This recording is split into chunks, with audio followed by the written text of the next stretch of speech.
Hello, my friends, and welcome to the Console Overwatch multi-tier tournament. We are here in Week 6 with a Tier 3 matchup between Baihu and Prothros. I did not have to glance down at my screen, I promise. My name is Bull. I didn't hear anything. Alongside Zach Hamwell here today, bringing you all the action poetry. Dude, I'm so glad to be back with you, Bull Skunk. This is awesome. It's a pleasure to have you in the booth, my friend. It has been too long, Well, Baihu coming in 1-4, picking up their first win of the season last week. On the other side, Prothros coming in 4-1, but coming off of a tough 4-0 loss there in Week 5. So we'll see which team can ride the momentum or regain the momentum, respectively. Absolutely. It's all about momentum this game. I mean, one team's trying to get it back and one team's trying to keep it going. That's the name of the game so far, it seems, for this matchup. Yes, sir. Yes, sir. And we were talking a little bit about Baihu in the pregame there. Where would we recognize some of these players from there, Hamwell? Baihu. All right, so you might notice some familiar faces on this team. A lot of them were formerly on a Tier 3 team known as Tryhards.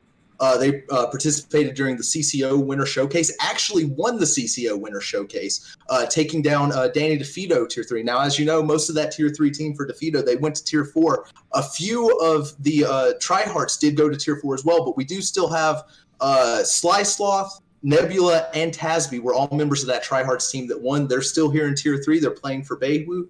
Baihu. I'm going to get it right. And so I really think we're going to see some strong play out of them. I was really kind of surprised to hear that they were 1-4 at the moment, just because of what a strong performance a portion of this team had put up in the past. So we'll see if that was just an early season funk and if they're able to bounce back.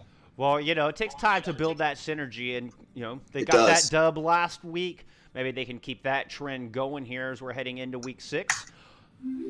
With Week 6, let's see what our maps are going to be here for this week. We're looking at Ilios to start things off as your control map. We're going to be heading to Blizzard World after that. Volskaya Industries for your assault, and round it out with Dorado here in this 4-map set. Of course, we do play all 4 maps, as those map points are ever important, as we are now through the halfway mark here in Season 7 of the multi-tier tournament.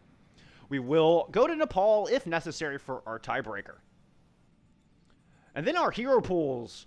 Zach, who are we not going to see this week? You got that list in front of you? Well, I'll tell you, we're not going to see Tracer. We're not going to see any Echo. So I mean, DPS-wise, that's always the ones I look at first. We're not seeing either of those. No Echo, no Orisa, and no Moira. So a big staple of a lot of healing comps. We're not going to see that today. Also, your typical double shield is out the window.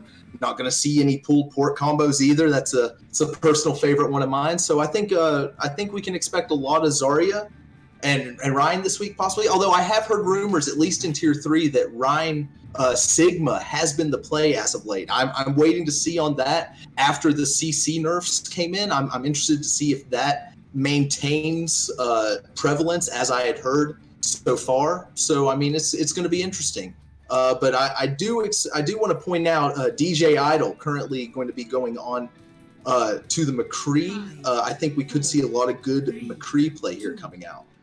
Oh, and Baihu already starting us off with a very interesting composition, coming out of the gate with some Sigma Roadhog, with Torbjorn and Ashe in the damage department. They're going to be bringing Lucio and Baptiste to keep the team alive and standing, and we're getting a little bit of McCree dive coming out from Prothros. Here is the fight is breaking out on the well. Looks like the Doomfist just going in right out of the gate. Floss Wither wasting no time putting some pressure down, but they lose their mercy in the process. Good hook comes through from Nebula, and Flossie himself drops to some shots there from Drunky Gizmo on that Torbjorn. So I think this Torb is going to be a good pick. Nice guess coming through from Baihu, bringing out the anti-dive character. I see a little bit of, at least on the DPS line for Baihu, I see a little bit of that, what is it called, dishonest comp that Gladiators ran, running that Ashe and the Torbjorn. That's definitely cool to see. Definitely a lot of value there. Trying to come back in on their second engagement. DJ Idol goes down before they can really get foot on the point. They do get a nice boop onto the Sigma into the pit, but 2 kills coming through from Rubber Vibration. Landing shots true there with the Ashe, with that Viper. DJ Idol trying to strike back, manages to take down the Baptiste on the other side, but he does eventually fall from shots from the Torb. And it is going to be Baihu maintaining control here on Well. Start us off. It's a little bit unorthodox, but I really do like the Sigma and the Roadhog play here coming out from Baihu. I think that just provides you a lot of point control, a lot of point presence. I mean, that Roadhog, especially here on Well, gets a ton of value.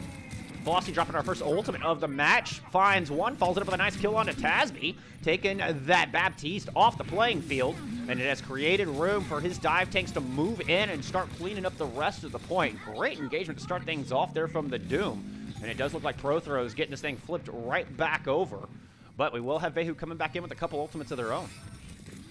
They do. They've got that Bob coming back in, especially, you combine that with the whole hog, you could see a lot of chaos coming out. On the other side, though, DJ Idol, I was told to watch out for him in this match, and that Deadeye could get a ton of value with the lesser shields that the tank line of Baihu is bringing to the table right now. Definitely a possibility.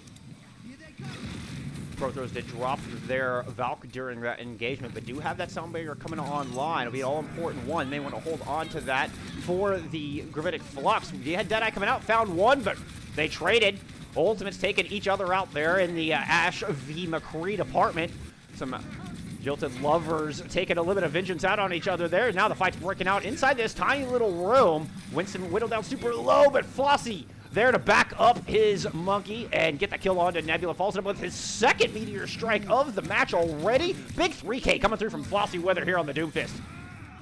Wow, I do not think Baihu was ready for Flossie to come out on this Doomfist, to be honest with you. I mean, just immediately from the switch, all kinds of value. I mean, they only really got the point because of some really key starts to that fight there coming out from the Doomfist. So, I mean, definitely something Baihu needs to be aware about. I mean, yeah, I would say Torbjorn would counter that a little bit, but doesn't seem to be phasing Flossie that much.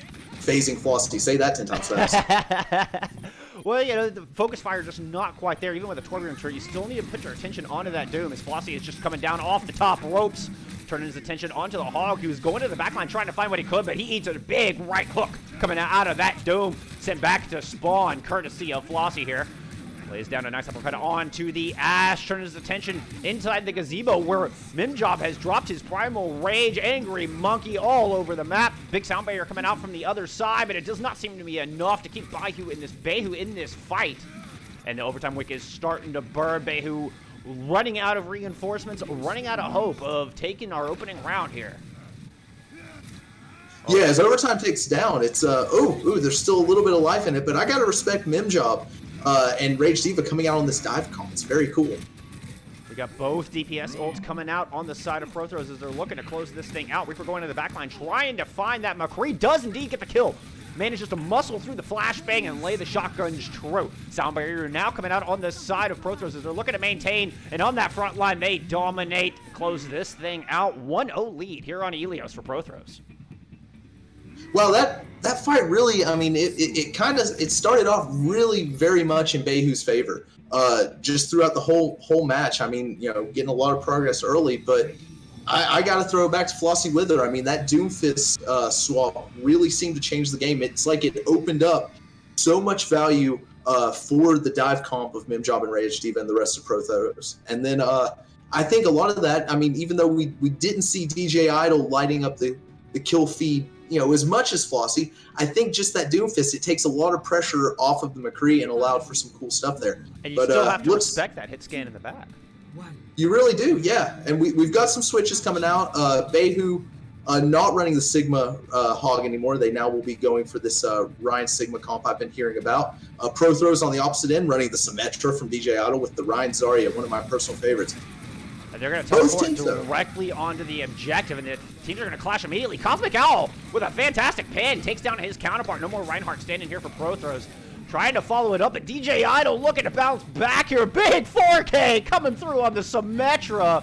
Fantastic plays as Idol microwaves down the entirety of Baihu. That Tiger has been slain and is now just a fur rug on DJ Idol's floor. Yeah, and this is what I was hearing was that DJ Idol could be a big carry potential for Prothros. But I mean, the teleporter is a huge source of value for playing Symmetra on these first control points here. But more importantly, I feel like, is the fact that she really thrives destroying big thralls. So when you're doing that first fight on the point, I mean, Symmetra can just get so much value. And we're getting some swaps to the Reaper Junkrat coming out from Baihu as they're looking to retake in this very dangerous composition. May Symmetra so good at just locking down that point and denying any entry. I mean, you've got to respect all kinds of angles, all kinds of cooldowns before you can even think about a real engagement. And then, of course, Mimjob out there just making life difficult, not even allow them to get into that front door. DJ Idol does come up with a big pick. Despite the fact that the sound barrier was out, it is not enough. Well, actually, that was a sound barrier there for Prothros, forgive me, and that enabled them, to move forward and clean up, maintain control, 56% on the board and counting here with a couple ultimates already online.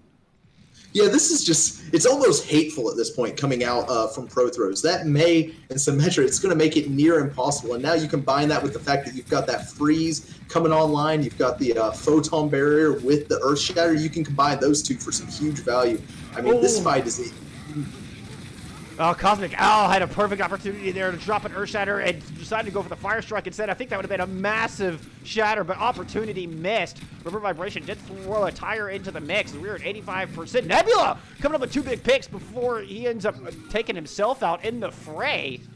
Tasby, the lone member here on point, dueling some Symmetra turrets, but now a giant German in her face. Lucio there to back it up, and she doesn't last long against that duo, but it did buy enough time for the rest of the team to get back in the battle. A broken engagement kind of breaking out on the point here. Mimjob's going to put a nice charge down onto Slicesloth. Lucio gone, but May Reinhardt still on this point, battling it out here. And here come the reinforcements from Prothros. Blizzard thrown onto the point. May force the ice block up, but we're going to have a Gravitic Flux coming out the other way. Nebula trying to counterpunch back onto this thing, as they did get it flipped over amidst all that chaos. Oh, and a big boop descended off the side, as Prothros taking this thing right back. Overtime Wick starting to burn, and it's just a lone Lucio on point trying to stall here for Baihu.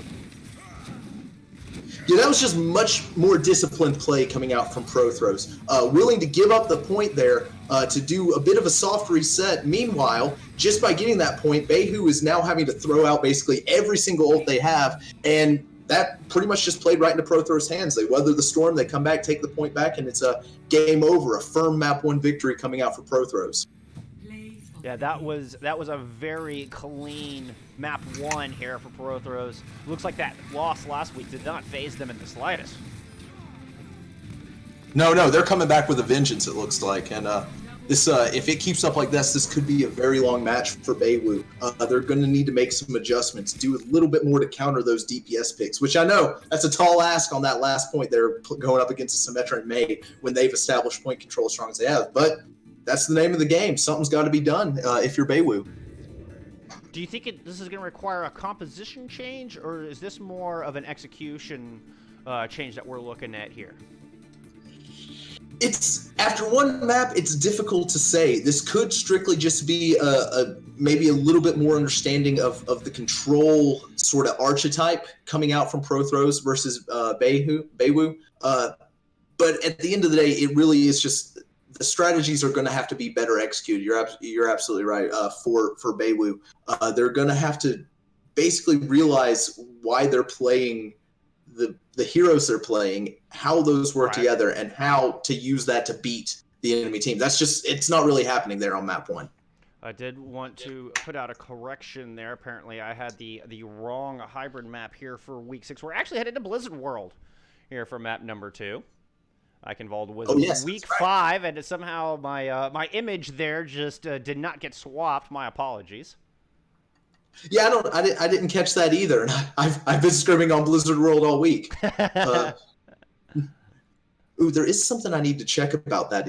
Actually, there was rumors that there was a bit of a bug on standard Blizzard World, and all teams have been running Blizzard Winter that I've scrimmed this week, so I need to clarify on teams with that briefly. You know, I may just double check with the captains, see what they would prefer to do. We'll leave it in their hands. Maybe just throw the suggestion out. Yeah, I'm going to check on that right now. Yep, not a problem. While we wait for these teams to get situated, see what kind of subs we get coming in. Let me go ahead and talk about this hero pool here. We've seen Baihu run a lot of double shield in the past, and I can't help but wonder if this Orisa is the Orisa ban rather is affecting them coming in. They look a little bit off their game, I must say, especially coming out with that Sigma Hog out of the gate. You know, it doesn't really give you a whole lot of shielding, doesn't really give you a whole lot of sustain behind that. And I've also seen more Ryan Diva from this team in the past than we've seen so far here today. So I wonder if we're not going to get those kind of swaps as we're heading into Blizzard World. Blizzard World, of course, a great map for Diva. You got a lot of high ground to work with, and can pressure off any of the DPS that want to try to sit up there and just rain some damage from above. Yeah, honestly, I can't see running Reinhardt without Diva here at the very least on Blizzard World. I mean, there's just so much high ground. There's just so much high ground viability. There's just so much you can really do with that I think Diva, even if you're not playing dive, Diva might still be a must pick with the Reinhardt. I mean, there's such great synergy there. We're seeing that was pretty much considered the meta for a hot minute. So I have to imagine both teams should be running Diva on this map. Yes, sir. I agree with that completely. I do love this map. This is one of my favorite maps. It's just got so much variety to it. That's true, and you can run a lot of comps. One thing. Yeah. Well, that's one thing that I think the hybrid maps do a really good job of. Is most hybrid maps just have a very high level of versatility in what the map presents, so that it leads to some very interesting comps. It leads to switching up comps for each stage. You see a lot of variety on hybrid, which with a name like hybrid, would you really have it any other way? It's so true. It's so true. I can tell you we do have one sub at least coming in. World Champ will be coming in for BD Matamascus. Sorry if I'm butchering that, but I think I did pretty good there. that sounds good to me. That is going to be in the support role there for Prothros. So I'm curious if that's right. If that's just a comfort pick thing, you know, have set strategy. We'll see how that plays out. Yes. It's the classic hero or zero. You know, it's great if it works, and it's terrible if it doesn't, basically. Yeah. And it really falls down to the players at that point. Well, all right. A lightning fast map 1. That really was. That was pretty fast. We do have a sub coming in for Baihu. It is Michael Jane Skarn coming in. Oh, Michael Skarn. You got to love that name. Exactly, and that's another tryhards player, I might add. There you go. I recognize. I mean, how could you forget that name? You know exactly. You know, like some of the other ones make it easy. They've got ZF Nebula, ZF Tasby, but no, how can you forget a name like Michael J. Skarn? and you know, just a little reference there for those of you who aren't familiar, and if you're not, what rock are you hiding under? Go watch some Office. Not right now, exactly. though. After this match. Didn't Tiger King have to knock it off of its #1 spot? I feel like it did, and The Office hasn't been on the air in forever. But I'm afraid we got bamboozled. Michael J. Skarn actually won't be coming in. It will, in fact, be Bert. I know there's an X in there, but I'm just pronouncing it Bert. So you'll have to deal with it. Bert will be coming in on support, taking over for Tasby. Technically taking over for Michael J. Skarn, but he didn't actually get to play a map. That was a quick stint. That was yes. Very. That is not. I have to think that that's not what Michael J. Skarn had in mind when they told him he'd get playtime today. You get 5 seconds in the lobby. Boom. But that said, we have readies from both teams, so we'll go ahead and take this in. Yeah, let's get into some Blizzard World. And in case you're wondering where, you know, the rest of those Tryhard members are, of course, they did move up to a Tier 4 squad, but we also have a lot of them acting as coaches here for this Baihu team. So, you know, bringing some of that traditional experience into this matchup, showing us that, well, we'll see if, you know, they can bring that existing synergy that won them the Console Watch Community Open back in the offseason. See if they can tie this thing up here as we head into our hybrid map.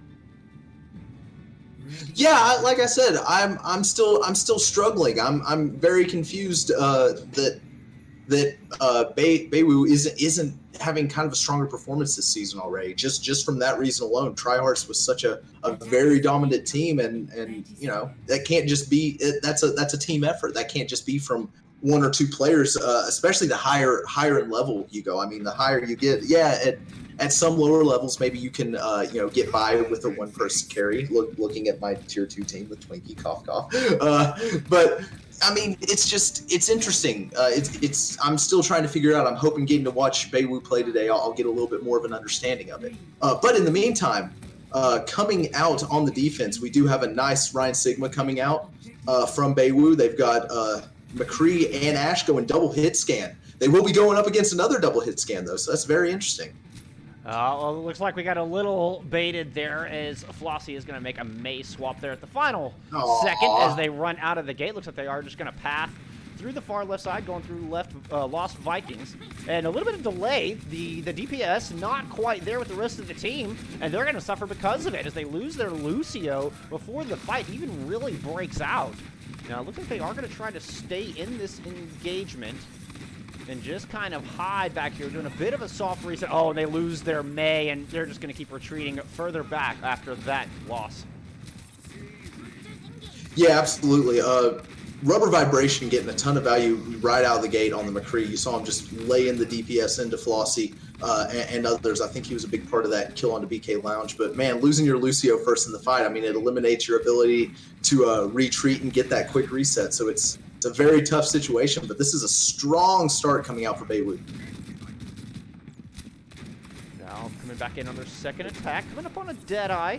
They're going to have Nano Boost not too far behind as Pro Throws not doing anything fancy here, just going right up the gut. Fire Strike's coming in, just doing a bit of shielding. Keeping that D.Va in a nice little tight bunch here. I like their setup. I like how they're just kind of almost holding hands going in here. This is what you've got to do here in this composition. All right, the D.Va's going to go up and try to challenge the high ground. We're going to get the Nano Boost coming out onto Cosmic Owl. He tries to go in. In fact, it's going to be two juiced up Hammermen going at it. The Reinhardt's swinging for the fences. We got an Earthshatter coming out, but he goes down before there's much follow-up.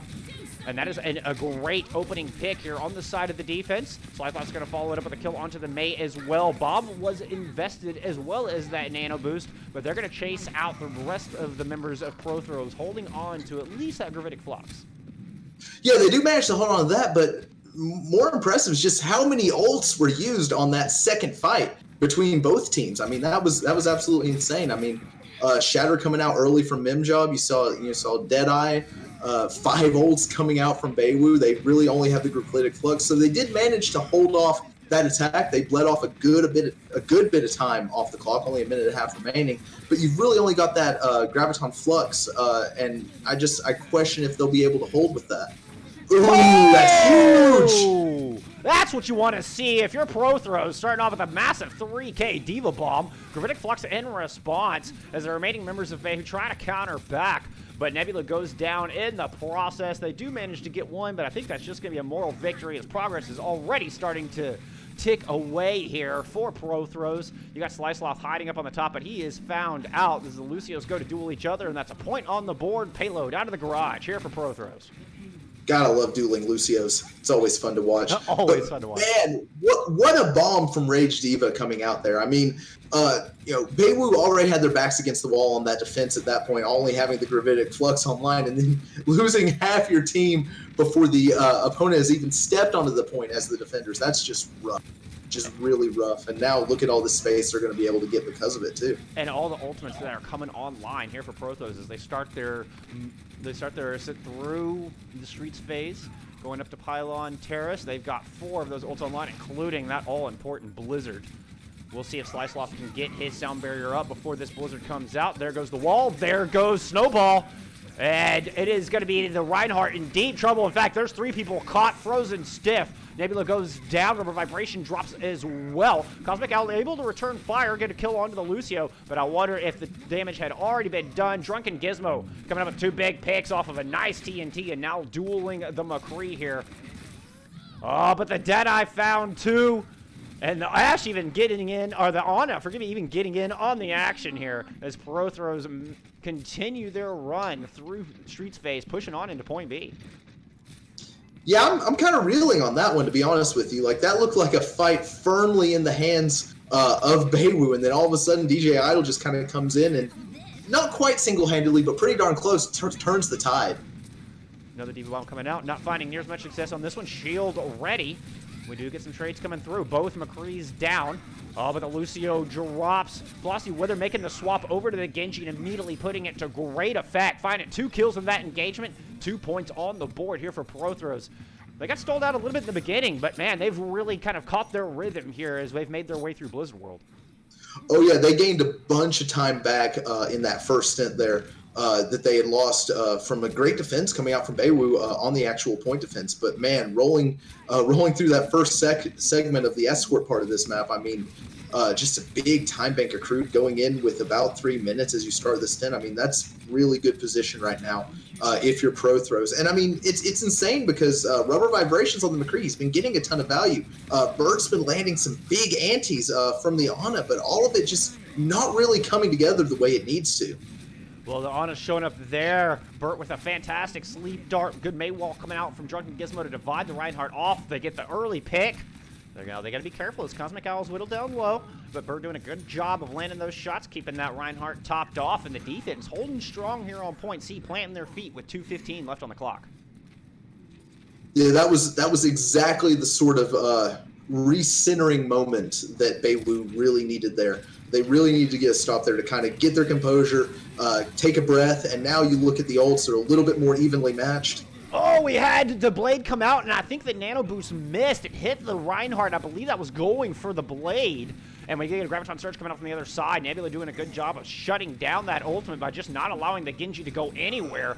He was caught by the overwhelming forces of gravity. And now it's just trades back and forth on this point. We got a Deadeye coming out. Maywall is going to deny any value coming out of that. But nevertheless, kills coming through for the attacking team as Rage picks up a pair on the Diva, and they continue to push this thing through. $1.25 on the clock, 2 tank ultimates online there for the attacking team. We do got an Earthshatter, Soundbearer, and Blizzard waiting for them as they try to make their final push here into point C. Yeah, it is relatively even in the ults, but I mean, just very confusing fight on that last one. We'll have to get into it more later. Blizzard coming out on the side of the defense, Bomb on the side of the offense. Neither really finding much success. Sound barrier there, and that's going to allow Baihu to push forward, find a couple kills, but they got to get past DJ Idol. DJ Idol in the far back found 2. He did get found out as the 2 DPS from Baihu move forward. They are able to clean that up, and in this chaotic engagement, it is just the DPS left standing, but that does mean the cart has come to a halt here at the back of Blizzard World. Yeah, I'm still reeling that the point even got up to there. I mean, Baihu, they win the fight before that one. They push way forward, and then they just leave DJ Idol in their backline. You see the Deadeye come out. It doesn't really get anything. But what that allowed is it allowed for the point to be continuing to progress while both teams were resetting. And then, literally, I mean, it just allows Prothros to just continue on with their progress. Pro Idol trying his flank route again, but immediately found out they're ready for it this time. Now Rubber Vibration is going to throw it down a Deadeye of his own. We'll see if he's going to find anything. Nope, doesn't quite find the room to pull the trigger. Oh, but follows it up with a nice stun. Fans the hammer onto the Mei. She is down. I think it interrupted Blizzard, too. I said it's gone, and I don't see any frost here on this map. And what a great hold to stifle this assault in the back of Blizzard World. 105 meters is all Prothros is going to get. I'm reeling, man. I'm reeling. One minute you think it's in Prothros' hands. 1 minute you think it's in Baihu's hands, and then the next they just turn the tide. Either way, I mean that was incredibly back and forth on that third stint. It was, overall, if I had to give the 3 phases to this map, if I had to give victors on each stage, I mean, I'd say Baihu won the first stage. They had a great defense, whittled down a ton of that time bank. Prothros come back with a vengeance, and they get a blazing time bank increase through that first stint of the escort portion. But then Baihu, I mean, they just weathered the storm. Yes, sir. Yes, sir. And it looked pretty even going into point C. Both teams kind of on back and forth, winning one engagement, and the next pulling through the next time they met. But in the end, it's the final fight is all that matters here when you're trying to push a payload, and it was Baihu coming up with that final fight win. Now they're going on the attack, hoping that good holds enough to help them tie up this series. As we do have... No, you're fine. Defense coming out here with a Far Widow composition. Zoc, what do you make of this? I love Far Widow, to be honest with you. I really do. I'm afraid we might see some switches. Nope, that's just Lucio taxiing to get the Mercy back out. This will cause Prothros to be a little late to their defense, but, I mean, Pharah on defense here at Blizzard World, you've got a lot of angles you can work with. If you play the right style of Pharah, it can really be a big benefit here on this defensive hold. First time we're seeing Pharah tonight, I'm excited to see what Flossy Wither can do with it. One of my favorite characters to watch. She's just so fun and can have such a big impact in multiple ways. Oh, D.Va caught out of position, trying to get aggressive so they can pick off something early, but the entirety of Baihu was there waiting for. D-Mech deleted and an early man advantage as they're just going to storm onto point here with that. Cosmic trying to chase down the Lucio, forces him back off the point. The question is here, can they deal with this Pharah? Eating shots from Burt, but the Pharah returning fire, and it is Burt who ends up winning the duel. What a great play coming through from the odd, and now Rez is available, and we do get Flossy Wither back in the playing field, and he's going to return fire, lands rockets down onto Nebula, taking out half the tank line. There goes the other half as Minjob finishes off the Reinhardt. Flossy Wither coming through with another nice kill on the Lucio, and this is going to be a reset coming through from Baihu, but not before they get 2 ticks on the board. Yeah, that was really great patience, specifically from Mimjob on approach throws there on the Winston. Waiting, not afraid to give up, percentage on the point, knowing that, that's not the end of the game. But I was so caught up in the Widow Pharah of it all that I didn't even notice that Mimjob and Rage D.Va are running dive on defense here on Blizzard World against Orion D.Va. They're holding it.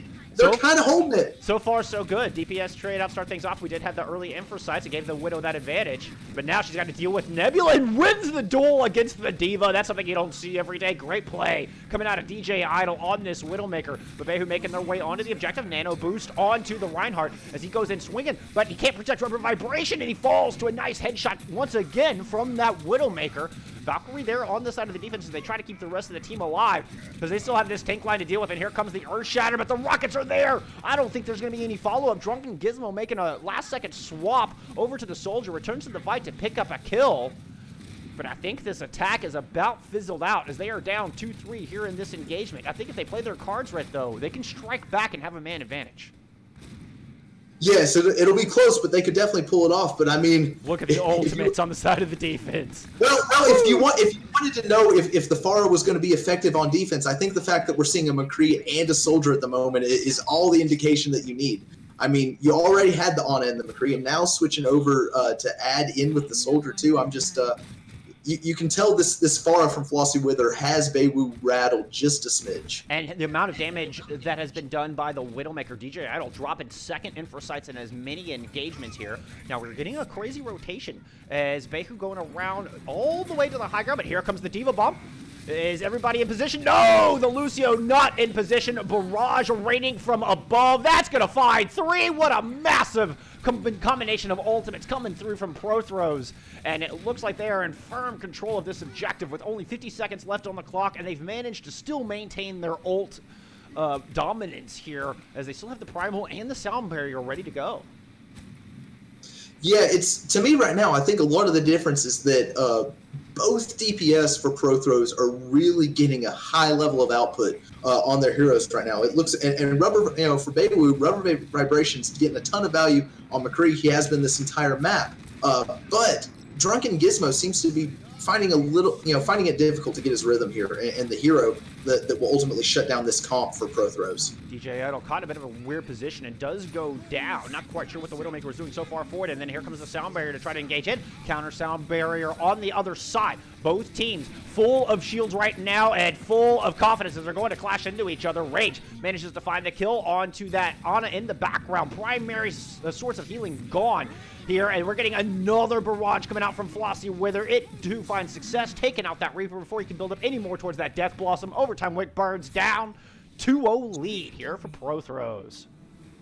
Dominating. A very dominating hold there. I mean, they didn't get that first point, so I still want to call it a full hold, even if they did get the 2 ticks. It still kind of qualifies to me. I mean, no doubt what we're seeing here for the play of the game. I do want to see it from the D.Va angle, as I kind of missed it in my production duties. But yeah, wow.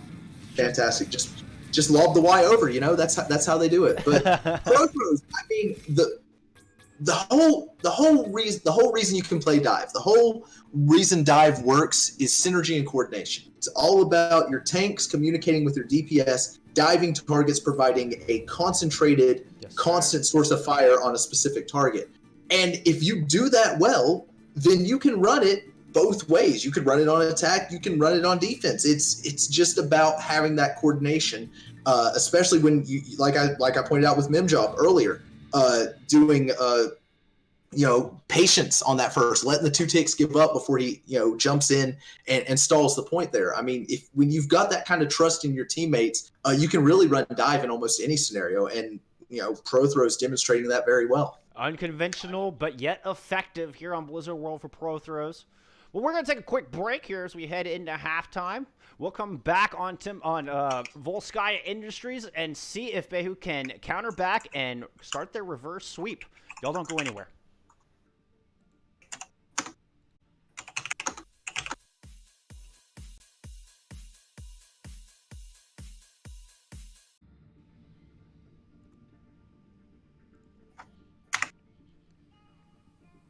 Ooh, welcome back, my friends, to the Console Overwatch multi-tier tournament. Bull Skunk along Zach Hamwell here, bringing you some Tier 3 action. But before we get back into that, I wanted to give a big shout-out and thank you to Gino out there, one of my biggest supporters, coming through with yet another gifted sub and 500 bits. Absolutely huge. Thank you so much. Really appreciate it. Let's get some console love out there in chat for Gino. Thank you so much. All right, with that said, we've got Prothros up 2-0 at the half. We will be heading into Volskaya Industries for your assault map this evening. And it sounds like we have some substitutions here. In fact, quite a few. Hamwell, who do we got coming in? Oh, we've got a few people coming in. We've got Michael J. Scarn coming in on the tank. That 5 seconds of lobby play time wasn't enough for him. He will be coming in.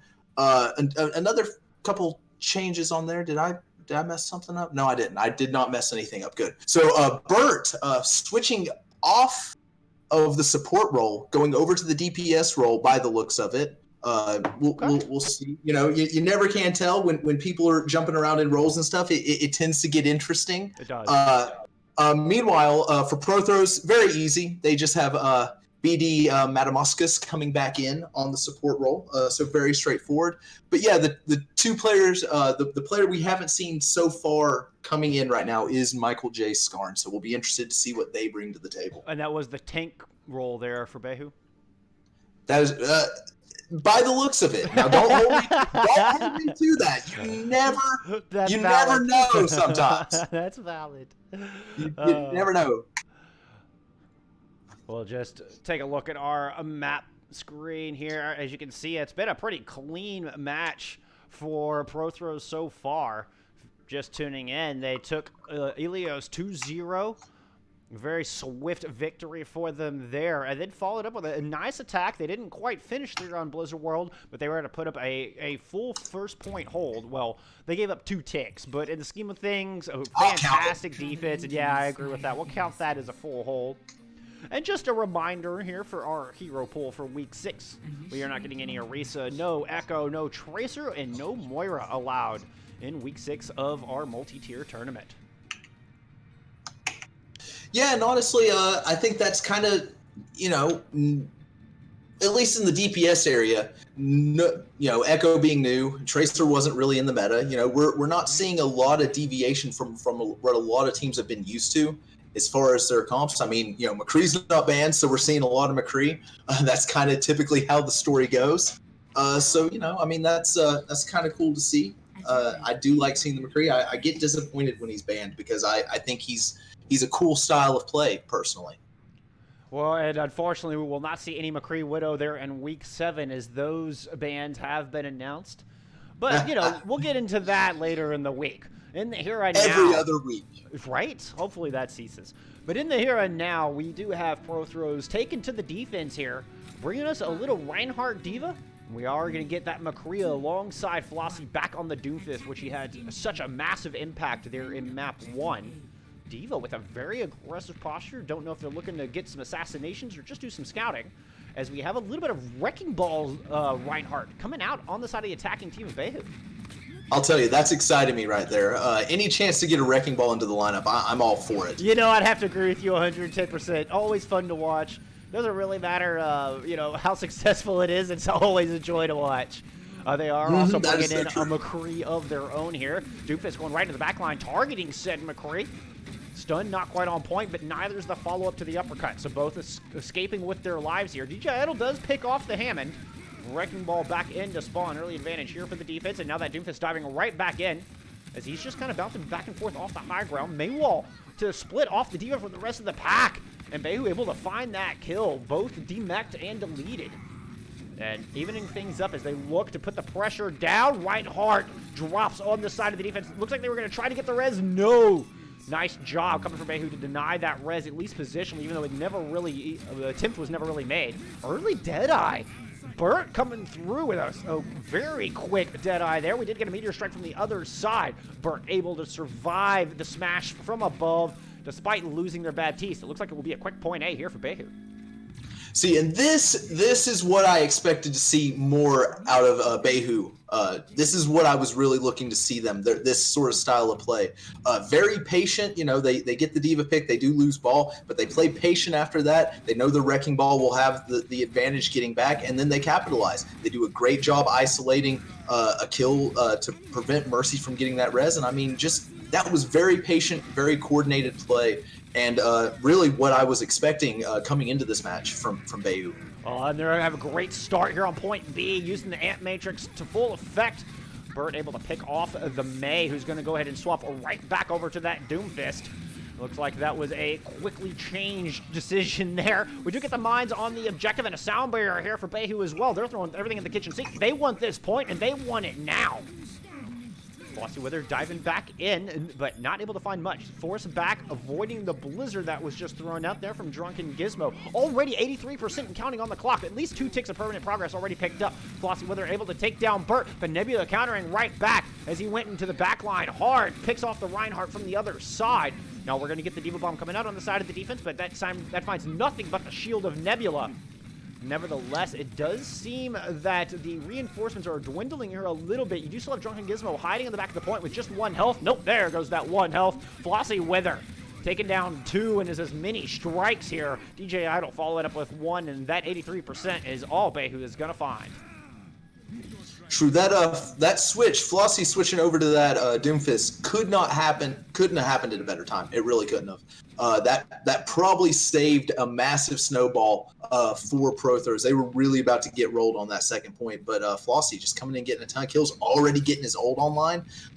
They're still down in the ult department. They do have both DPSs online, but I mean, there's some big ults in that Minefield and Shatter. Combine that, you know, with the Deadeye all coming out from Baihu. That's a lot of ult potential that they could possibly use to try and power this through here.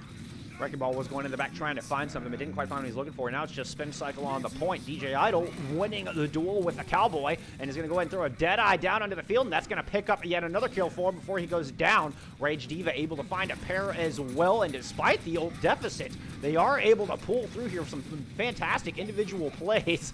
Nebula taking Mimjob for a ride, but in the end, it's back to spawn for both of them and the entire team of Baihu. Yeah, that is exactly what Prothros needed to do on that attack. Now, that being said, those ults weren't used by Baihu. They've still got those ults online. Meanwhile, the 3 they didn't have are gaining ever closer. They'll have possibly all 3 of those to bring it up to 6 ults for this fight coming in. Hammond's going to go ahead and drop some more mines onto the objective, and we're going to get an Earthshatter coming out from the other side. Found just the D.Va, but there's a lot of pressure going down on that D.Va. She's going to fly out, go ahead and throw a bomb into the mix. I think it was just an escape mechanism. Perhaps clear those mines off the objective. Trades coming through on both Baptistes. There's no more immortality fields left for either team here on the point. And Tasby was holding that Ant Matrix. That could have been the difference maker, but here comes a Blizzard. Maybe this is the one they need, but there's a sound barrier on the other side. Nevertheless, BK Lounge goes down, and we have a big German Crusader duel in the back line with little help from Michael J. Scar, and it is going to be Baihu winning that duel, but they still have to deal with Flossie Wither on this Doomfist, and so far they are unable to do so. He gets 1 punch, falls into the meteor strike, gets that follow-up kill onto the Lucio, and the DPS duo of Prothros saving their team here on the back of Volskaya Industries. Yeah, and I'm for Baihu right now, I'm very confused. I mean, you know, this is not the first time Flossie has played Doomfist against them today. Yet somehow Flossie gets to live through that entire fight. You know that the Doomfist has the one-hit KO potential. You know that he can stall the point very well. Not to mention the fact that they're just letting DJ Idol do whatever he wants up on that high ground on that McCree. I mean, you've got the ability to go after him a little bit. You know, we had Ball, Michael J. Scarn obviously going over to Zarya now. Yep. But you know, you've got Lucio, you had a Ball, you had chances to contest him, but both, you know, he stayed up the whole fight, Flossie stayed up the whole fight, and surprise, Baihu did not win that fight. Well, in lieu of not having that Wrecking Ball, they're just going to path through high ground. We had Earthshatter and Deadeye coming out from both sides, resulting in 1 kill each. Memjom goes down once again early in this fight. Baihu doing a good job of focusing down that Reinhardt early, but they have to deal with this DPS duo. Okay, and they do indeed finally focus down Flossie. It was a great counter charge coming out to put him on his butt, and the DPS able to follow up and finally take the Doomfist out of the equation, at least temporarily. But now we have the defense coming back with the Monkey. Winston, he's getting burned down, but still managing to contest for quite a while. There's just 30 seconds left on the clock. This could be do or die time here for the attacking team. Both DPS ults coming out. Blizzard able to freeze him up, and Bird able to knock him down as he drops his dead eye on the point, trying to follow it up with the kill on a Flossie, and Flossie gets off the point, and they get their second point on the board here for Baihu. Excellent work that are coming out from Baihu. They did exactly what they needed to do on that last fight. They realized they did it. First off, they did a great maneuver that allowed Tasby to be literally right behind Memjom. Memjom didn't even know where the enemy Rhine was in that moment. So that maneuver right there puts Prothros completely out of sorts. They're kind of just flailing uselessly on the point at that point because of a great rotation. Then you combine that with the fact that an excellent counter charge from maybe it wasn't Tasby, maybe it was Nebula. Those ZFs screw me up really bad. But and then an excellent counter charge from the Baihu main tank. I'm just going to say because I can't remember now. On to Flossie, doing exactly what they need to do, shutting down those DPS, and just overall just a very great play. I love seeing the ball, but wow, the coordination was a lot better with the Ryan Zarya for Baihu. At least on point B. I mean, obviously on point A, it worked wonders. Well, and it does make you wonder why we haven't seen more Ryan Zarya out of this team today, as they did seem to be a lot more comfortable with that composition and the way it played out, doing a good job of controlling the high ground, not letting Idol sit up there, which they had done in the previous couple fights, and just have his way with the battlefield, forcing him down, and also doing a fantastic job of focusing down that Reinhardt. And now they're coming out in the defense, hoping that fantastic assault will be enough to help them bounce back and get that goose egg out of the point column. I'm happy to see Ryan Zarya on both sides. If I had to pick one map besides Kings Row to run Ryan Zarya on, it would be Volskaya every day. It's one of my favorite times to run it in comps, one of my favorite times to run it in scrims, matches, it doesn't matter. I love seeing it.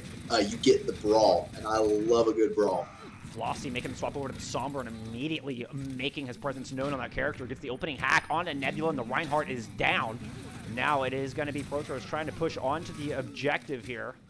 They're going to find the kill onto a couple. They're going to find the Ashe and the Zarya, but they do lose their Lucio in the process. But he's already done his job. The team has gotten their positioning on the objective, and now they're just going to clean up here as the progress starts to come through. Man, it looked like Prothros were playing it fast and loose, and I really thought Baihu was going to be able to kind of pull it all together there. But really, just great individual play coming out from the likes of Memjob, Idol. I think we're seeing some good behind-the-scenes work from Flossie Wither on that Sombra. Probably want to be a little bit higher towards that EMP. It'd be really great to be able to use that this fight to snowball. But that being said, you've got Deadeye coming online. You don't really have much coming online for Baihu. But Bert, don't need the ults apparently. Oh man, as he comes through with a monstrous 3-kill. Wow, what fantastic shooting coming out of Bert to just shut down that offense before it ever began. Yeah, that was impressive, and there's a lot of ways to stop a snowball, but that was certainly one of the better ones I've seen. That was very impressive shooting, no doubt. But now, look at the ultimates coming online here for the attacking team.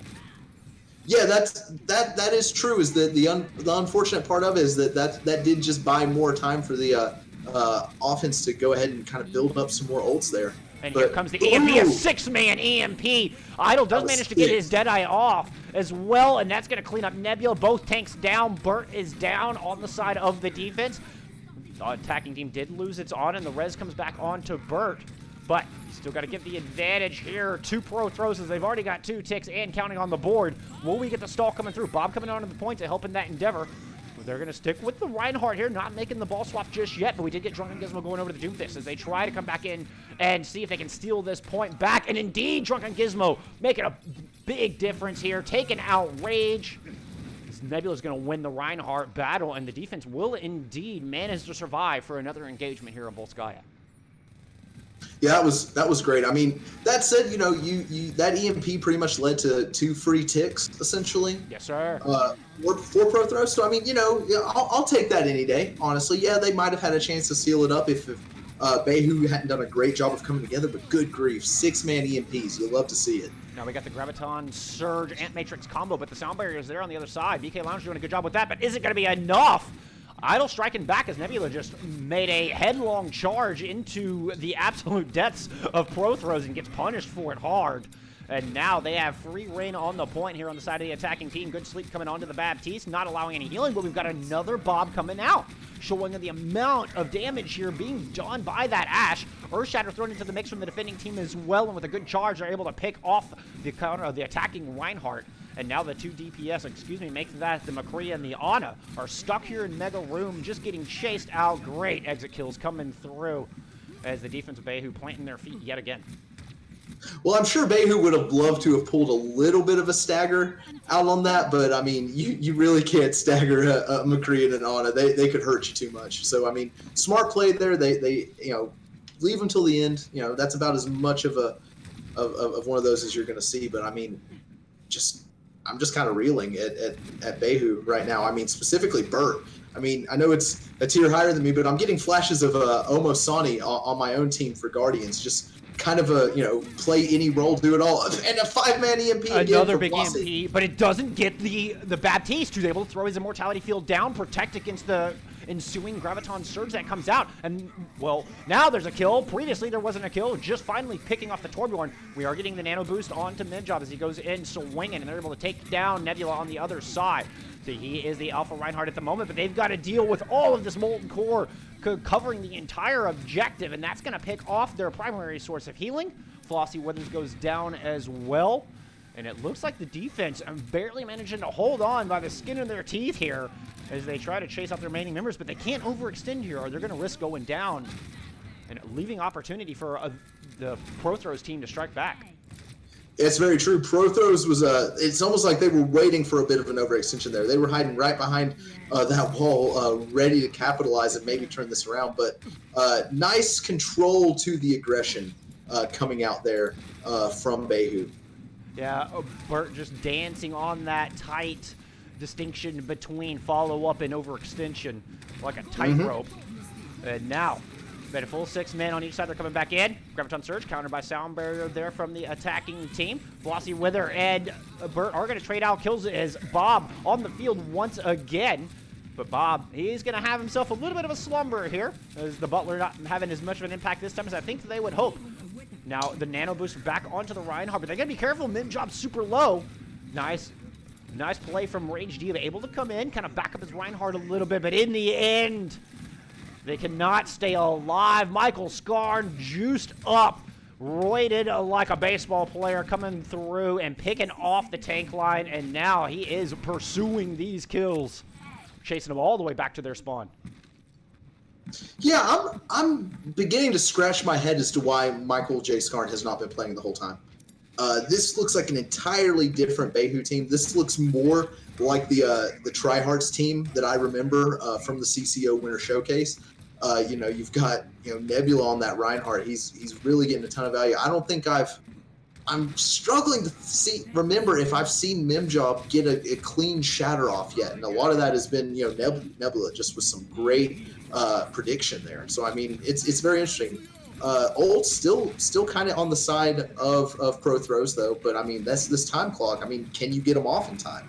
An early Matrix comes out as there's just 10 seconds on the clock. We are in final fight territory here as Baihu trying to hold on, see if they can bounce back and stave off the win on the other side. Dragons coming out as Flossy Wither had made that swap to the Hanzo, looking for a little bit more pick potential, and yet another bomb. I feel like there's just always 7 members here on the side of the defense. Oh, DJ Idol with a big 3K Deadeye! That's going to seal the deal, perhaps, here for the offense. Now, you still have a couple of members on the other side. Drunken Gizmo picked up a couple kills as well, and they are going to follow it up. Oh, and the DPS duo do it! Oh, my goodness. The Ash and the McCree hang on and give Baihu breath of life and another chance, another shot at this victory here today. Stunning. Absolutely stunning. That is... Man, I'm almost mad at Baihu though. Like they should have brought this lineup out on map 1. I think we'd be looking at a much closer map. You know, now they're having to basically snatch it from the jaws of defeat. You know, if Baihu keeps playing like this, this is easily a 3-2 match that we're going to be seeing here. And I definitely, I mean, I think a map 5 is right there on the horizon after that one. I'd have to agree with you completely. And in not only the lineup change, but the composition change. They looked so much better on that Zarya than we have seen from any of their other tank lineups here today.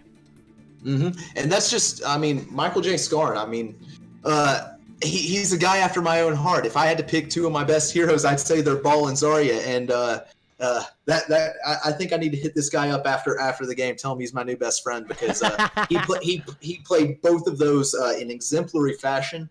Yes, I loved the Zarya play. I loved the Grav placement. It didn't always get the value that it needed at times, just because of good play coming out from Pro Throws. But at the same time, I liked where the mentality was at. Yeah, and you hit the nail on the head, though. It was because Pro Throws, their Lucio was right there with the sound barrier. They were ready for it, and they were able to match ult for ult. But nevertheless, the Zarya showing up big and making the impact, making a huge impact. In fact, as it is now 2-1, as we are heading into Dorado here for map number 4.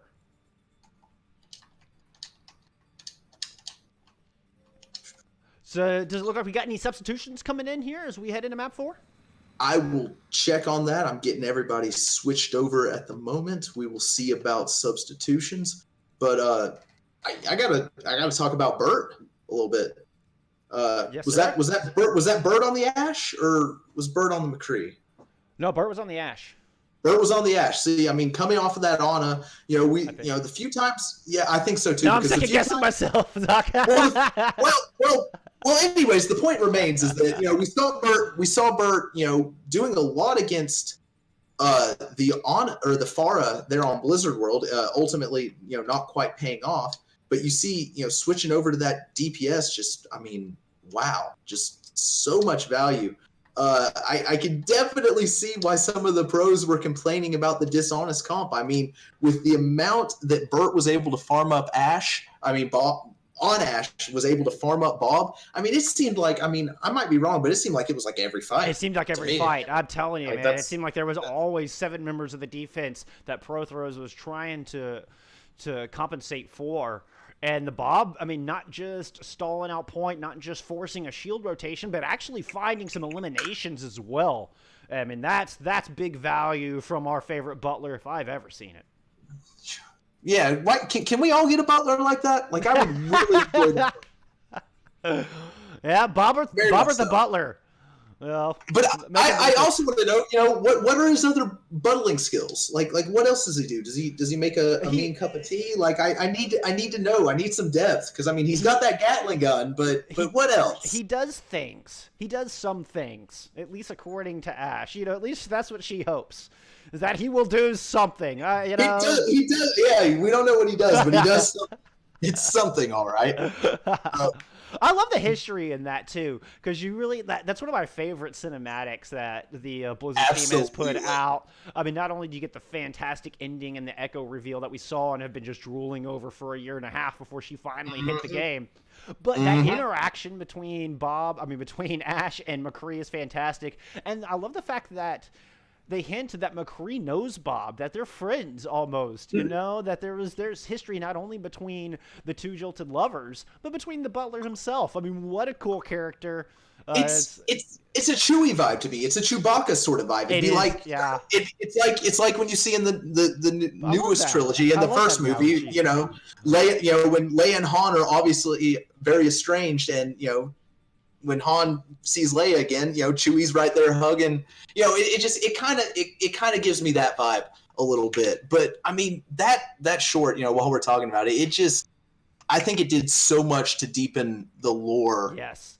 Of and connect the timelines. It did such a good job of connecting the timelines where that was current. That was moments before what we know as current Overwatch. And seeing Route 66 end up in the stage that it's in today with the wrecked military train. I absolutely adore that short. And the opening where he's just sitting in the cafe and he got a little bit of the music playing, munching on his apple pie, drinking his coffee. It just gave so much personality to characters that already had a ton of personality. And of course, let us not forget that actually was Ash's introduction to the game as well. So it really gave us insight into two brand new characters that were coming into Overwatch. And man, has Ash made her presence known here today. Absolutely. I mean, I still don't know what to think about Ash, to be honest with you, because I hear, the complaints on the pro side about how, Bob really doesn't get a lot of value, but then I'm sitting here like watching Bob get value. So, I mean, in 1 week she's useless. The next week she's meta. It seems to be no in between for that character. It's true. It's very true. And I mean, it's almost like hero bans were already in the developer's mind when Ash came out, because, when Ash first come out, there was no reason to play Ash, in a situation where another hit scan wouldn't have been better. There was, McCree was always better, right? McCree was always better. If you needed more DPS, the McCree was stronger, and if you needed to hit more accuracy, the Widow was better. I mean, it was just one of those things where Ash was in this middle ground that seemed irrelevant. But then these bans come out, and I mean, there's some weeks where Ash is a must pick. Well, and I think her mobility is a little underrated. Her ability to get into those high ground positions easily, I think it's a quicker cooldown than the Widowmaker grapple. And I think that aspect of her kit has been underutilized, and that is finally coming into fruition here as we've seen a lot more play from Ash in the past months, past couple months or so. It's true. It's very true. Now, question remains, will we see Ash here on Dorado? Are we going to see more dive? I think this might be a place where Pro Throws has a little bit of advantage. We've seen some fantastic dive composition coming out of them already.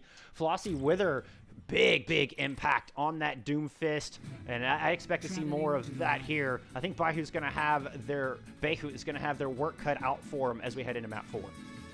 This is a very good map for dive. I think Prothros has demonstrated very well that they can do it. I mean, when Flossie's on that Doomfist, running dive with him allows so much more to happen, so much more explosiveness with Doomfist's abilities. But quick break for subs. We have the typical support switch coming in for Prothros. World Champs does come in for BD on this map. Meanwhile, for Baihu, much to my happiness, they are maintaining the same lineup. So we will see Michael Skarn back in at the moment, at least on that Wrecking Ball. So that's going to be very interesting. I think that's the right play from Baihu. I think they found the lineup that works here, and I think they might have found the chink in the armor that is Prothros so far. But I mean, that being said, Prothros didn't run dive very much on, or if at all, on Volskaya. So I'm interested to see how Michael Skarn and this lineup for Baihu, counters that. And they are bringing Flossie out on the Genji here with that dive composition. DJ Idol going back over to the Widowmaker here. And we're getting a bit of a high ground defense on the side of Baihu. As we did swap sides, Baihu is back in the blue jerseys. And, they're putting in a little pressure. Okay. I was questioning whether they're going to have enough effectiveness from the high ground, but boom, right out of the gate, they are proving they do indeed, finding 2 kills, 1 each for their DPS. And, Michael J. Skarn, like you said, back on that Wrecking Ball. I'd love to see the impact this is going to have, and I think a good counter, at least to the Widowmaker. Absolutely. You've got the mobility to go up and at least put a little bit of trouble on Widow. You combine that, having that hit scan ability coming out from the primary fire of Wrecking Ball, you've got a lot of value there. But most importantly, Wrecking Ball just provides a ton of chaos, which, when you're coordinated and synergized and everyone's counting on everyone to do the same thing in a dive comp, Wrecking Ball can throw a little bit of a wrench into that. So I'm interested to see how that happens. Drunken Gizmo is going to find the kill on the Mim Job, and that's going to make the rest of the dive very difficult here for the attacking team. He follows up with a nice kill onto the Genji as well. DJ Idol does pick off said Wrecking Ball, and it does look like Baihu are content to sit back here at Statue. I will gotta say, I'm a little disappointed in the fact that they're named after one of the skids, really named after a Chinese constellation, but they don't run a Genji of their own.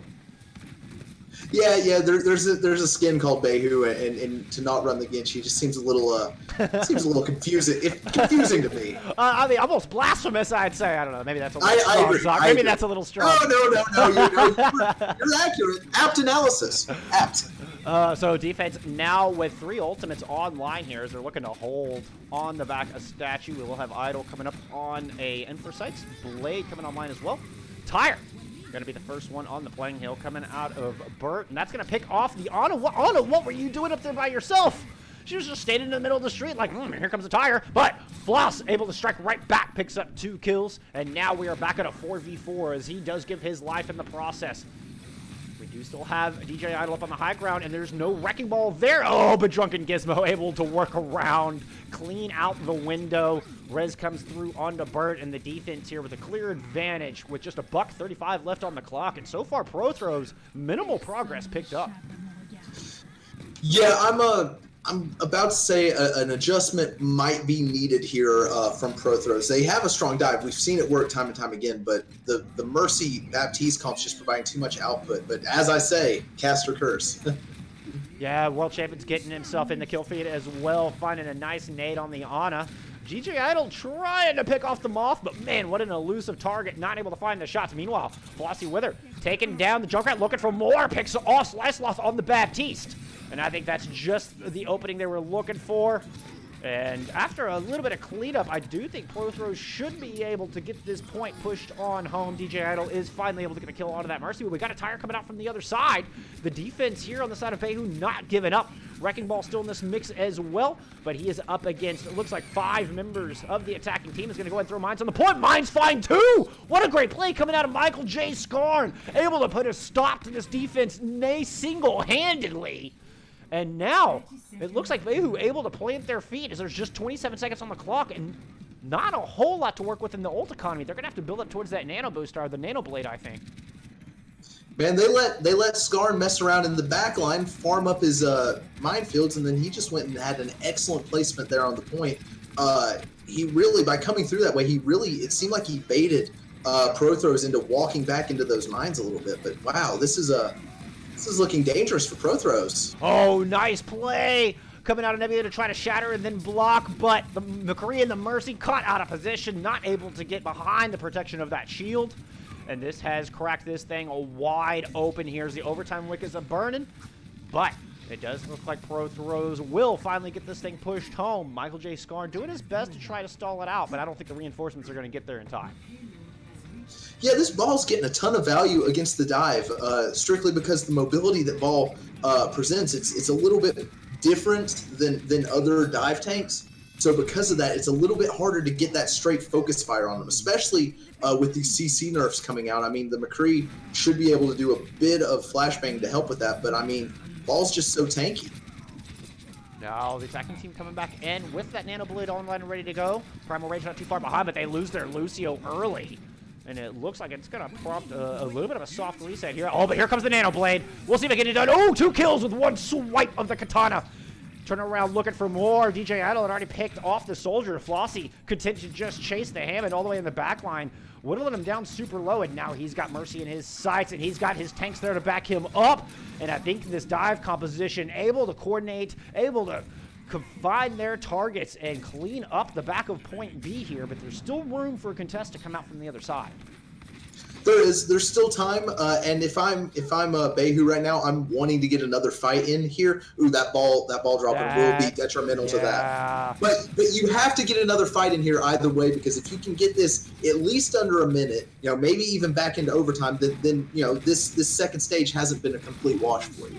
Killer deflect coming from Flossie, denies that fire strike, which would have put Nebula up enough to have his Earth Shatter. Diva Bomb coming out from the other side, trying to clear some space on the side of the attacking team. Earth Shatter used just to level the Primal Rage there in the back, but meanwhile on the front line, Bert and Michael Scar finding success, lighting up the feed. And I think this is going to be a reset here from the attacking team. They're going to have just one last shot here to get the second point on the board. Oh, and the stagger coming through onto the Pilot Diva. Ooh, yeah, that's unfortunate. That really is. That's going to really slow down Pro Throws to where they're really not even going to be able to get any sort of touch on here, possibly before overtime. I mean, they might get in with 10 seconds left, but that's really going to be pushing it. DJ Idol's hiding over here by the Courtyard Mega. I think he's going to be the last-ditch effort to try to get the overtime wick burning here. Right, and that's unfortunate because he's got the Deadeye. They really need someone else to touch besides him because he needs to be able to get value off of that. Yeah, now the Reinhardt challenging him up there. Flossie was challenging the Ash on the high ground and does get enough to pull that blade out. He's going to have to go through the Immortality Field. He does, finds the kill onto the Baptiste itself, follows it up with a nice kill on the Drunken Gizmo. And now he is going in there looking for more as they've still got to deal with the tanks. Nebula drops, though. And it's just the Hammond spinning to win on the point. And once again, while the overtime wick burns, Pro Throws able to find success and pick up another point here on Dorado. Yeah, and if you're Baihu, you're not really disappointed in that. I mean, it was questionable if you were even going to be able to get that final contest in before they got to that second checkpoint. So to get it, win the fight, and then come back and get it into overtime, that's a big win, I think, and that's a morale booster coming into this. And a great start from Bert to start off this next engagement as he cleans the high ground off. DJ Idol was up there threatening tons of damage. Bert answering right back, a great bob that once again finds a ton of value, falls up with a nice kill onto the Winston, and right back to spawn goes Pro Throw. Yeah, I'm loving Bert playing DPS right now for Baihu. Wow. It just keeps going. And the thing is that Rubber Vibrations was one of the strong points, even in the map losses in the first two maps. I thought Rubber Vibrations was getting some of the best DPS output. But it's like the level of synergy has hit another level when Bert switched over to DPS and Michael J. Skarn came in. They've turned it up a notch, that's for sure. Now, the attacking team coming back in with both tank ults, both support ults, but no DPS ults. Will it be enough for them to take out the opposition if they can shut down this defense, try to get this third point in, but they got to deal with an Earth Shatter coming out from the other side. They found the Mim job there, but he gets the Nano Boost to try to help him survive. Overtime wick starting to burn, Diva Bomb coming out. Diva Bomb is going to take out Bert, and that was their DPS carry there, who is now gone. And they do still have to deal with this Hammond on the point. He's going to go and throw his mines down. Oh, Flossie Wither in trouble. The Lucio in trouble as well. Flossie Wither just barely saved by the bubble coming out from Mimjob as it cleaned the point just as his feet touched the ground. Big plays coming through on the Winston. Now I expect that Primal Rage to come out directly as he's got his sights set onto the Mercy, onto that newly swapped May on the opposition, on the side of the defense there. Yep, here comes the Primal Rage, but Bert back in the battle, takes down DJ Idol, and you cannot afford to lose any reinforcements here if you are Pro Throws. Oh, and here comes the Blizzard. That could be the nail in the coffin, forcing Pro Throws off of this objective. The Lucio's trying to stay on point, but he can't survive, and 39 meters is all Pro Throws will pick up here on Dorado. Excellent defense coming out from Baihu there. They played it patient. They didn't get too invested in trying to hold them in that first segment, trying to hold them in that second segment. Instead, they just played comfortable. They didn't. The thing I noticed most is that they really weren't feeding a lot of ult charge to Pro Throws. And because of that, combine that with the fact that Bert's seemingly getting Bob every single fight, I mean, that's just a recipe for success on defense. And that just, I mean, impressive stuff. Like I said, these last two maps, it's been a different team for Baihu. Well, now they're going on to the assault, hoping they can send us to a map 5 here. Ready for battle. Going on the defense, well, looks like Pro Throws bringing out a little Reinhardt Diva, showing us showing us some Sombra McCree as well. Yeah, the Sombra is a little bit of a weird choice for me. There we go. Now we're overdoing May. That makes more sense. That makes more sense. But this brings up another great point, though. I mean, May had a pretty hefty nerf recently. Indeed. Yeah. We're talking about both her freeze and her blizzard, right?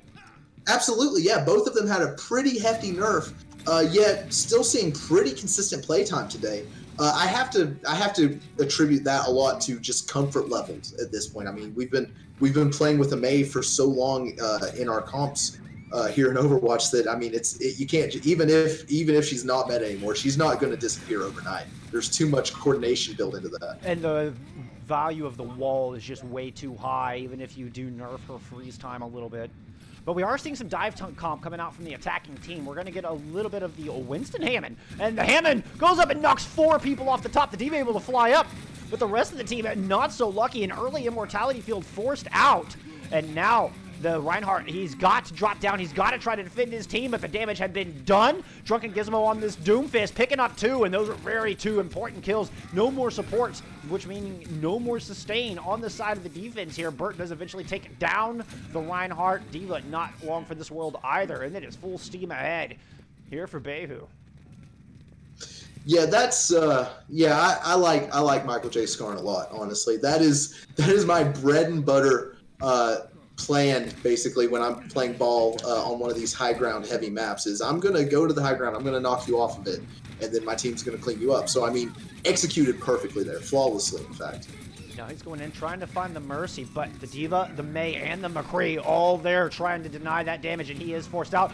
Puts right back on the point. Spin cycle proves successful as he gets a kill with that. Sly Sloth getting into the action as well, finding a kill on the Baptiste.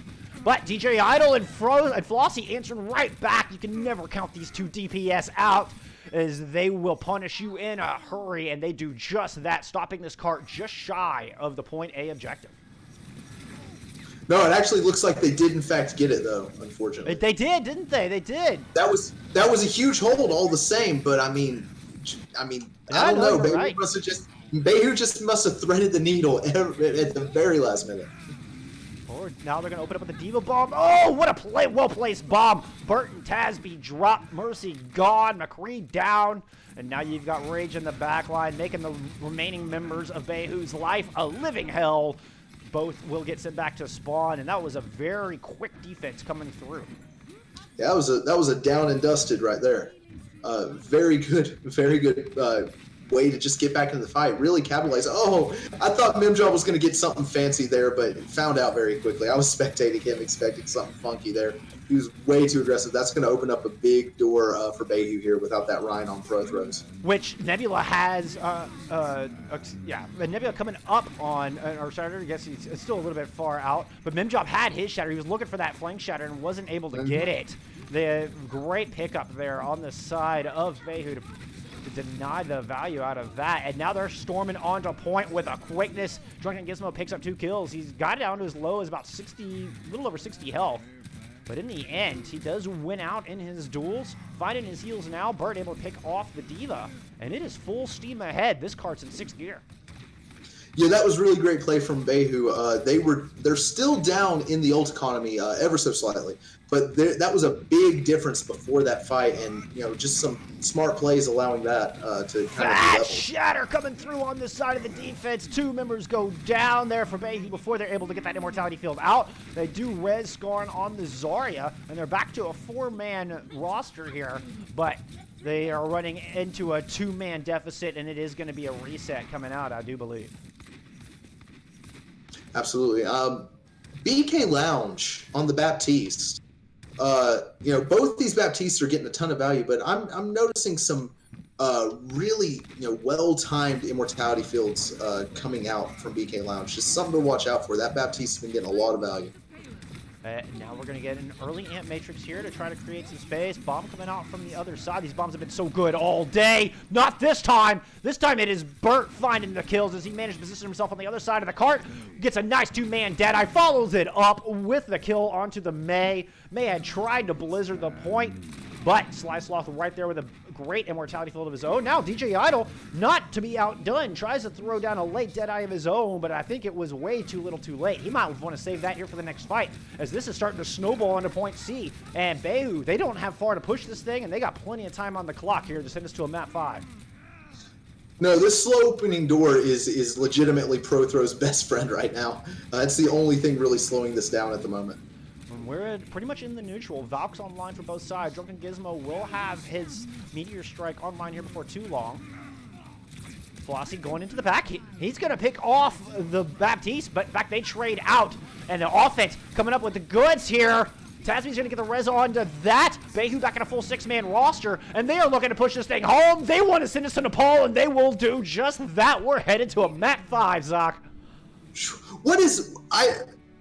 This had nothing to do with me, but I feel like every match which haven't been a lot, but every match I've casted so far this season for CGL has went to a map 5. Like, you guys just must want me to watch y'all play, and that just, I'm humbled, because it is fantastic. It's fantastic Overwatch. I'm pretty sure I watched Pro Throws and Senpai Squad go to a map 5 when I was casting. I saw Saga Genesis Tier 2 go to a map 5 when I was casting. I love map 5s, and y'all are giving them to me in spades so far this CGL season. So I just want to say thank you to any and all teams that have been doing that for me. I appreciate it. Yeah, I mean, we all love our map 5s here on the side of production. It's just so exciting. I mean, it's just so exciting. You know, I'm sitting now, but I am on my feet during that match, and I anticipate that's going to be, well, for the entirety of map 5, I'm going to be standing up for this one, because this has been a heck of the start of a reverse sweep. Baihu looking to create the upset. Remember, they are 1-4 coming into this match, going up against the 4-1 Pro Throws. So this would be an absolute, not just a massive reverse sweep, but a massive upset to boot. I would agree. I would call this an upset just based on the records. I mean, I just want to know why did they have Bert stowed away on support? They had him hidden on that support line, man. He switches over to DPS. He's doing it with the Ash. He's doing it with McCree. Bert's got some aim, and Pro Throws is going to have to do something to try and go after that a little bit. And you know, this final map's going to be very interesting to me, because obviously I do have to. Momentum is definitely on Baihu's side, but you know, we remember how Ilios went. That was a pretty compelling 2-0 for Pro Throws. Now that being said, maybe Baihu was rubbing the sleep out of their eyes still. But either way, I think came out with just such unusual compositions on that. You know, we saw Sigma Hog to start things off, and well, to say it didn't work is quite the understatement. Yeah, that's a big understatement, actually. Oh, but I mean, the other thing is, I think they both got their secret weapon in the name of Michael J. Skarn. Like, I agree. I mean, they just opened that box and was like, "Oh yeah, you want to go up 2-0? We're gonna give you some fantastic Zarya play, some fantastic ball play," and it has been, well, I mean, a huge difference maker here in today's series. Absolutely, yep. I mean, regardless of how Map 5 goes, I'm pretty tempted just to give MVP to Michael J. Skarn, just to be honest with you. I mean, it was I mean, it's hard not to give it to Bert, but I mean, Michael J. Skarn, you know, hadn't played at all this series. He comes in and it was like the light switch. I mean, it literally changed everything for Baihu. So I mean, it's I mean, when you talk about value, I mean, that's pretty valuable right there. Well, and you know, MVP, you know, we tend to, or player of the match, however you want to phrase it, tends to go to the player with the biggest impact. And though I consistently, or traditionally should I say, do prefer to give it to somebody who's been in the entire match, you cannot deny the amazing impact Michael J. Skarn has had on this match. Absolutely. I mean, the ball play has been phenomenal, doing exactly what you need to do on ball, you know, causing chaos, hassling the back line. That's the great thing about ball, is he's got a little bit more, a little bit quicker mobility to you know, get out of hairy situations than, say, Winston or Diva. Allows him to do a lot more. He hassles the back line almost as much as a flanking Reaper would, just in the level. So looks like we will have no subs on either side. Both teams opting to let it ride. I like it. I like it. I do. You know, you're going to need to take every bit of momentum you can into this map 5 for either team. So I will get readies from both sides, and then.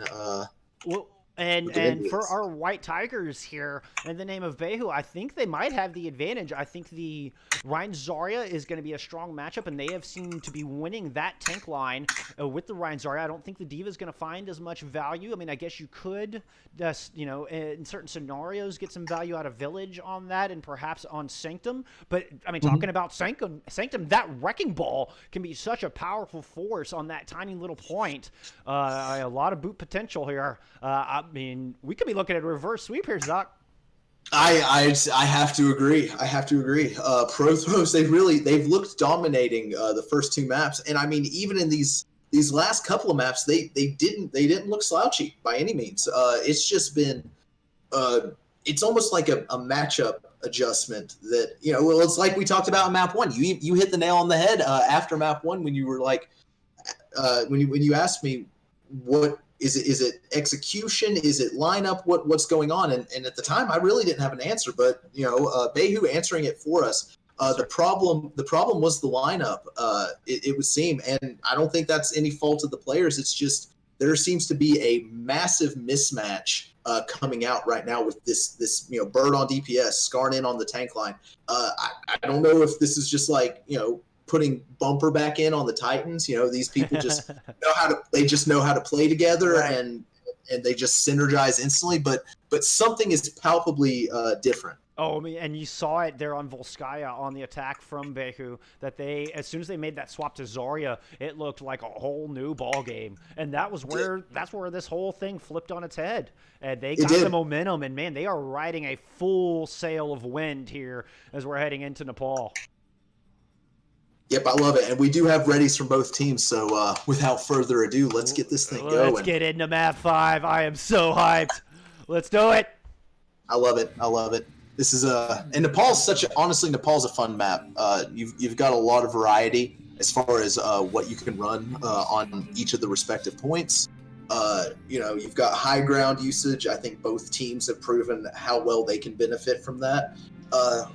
I don't know. I really don't know who has the advantage here coming out. I mean, you know, it's control maps. It looks, unless something very drastically changes, I don't know.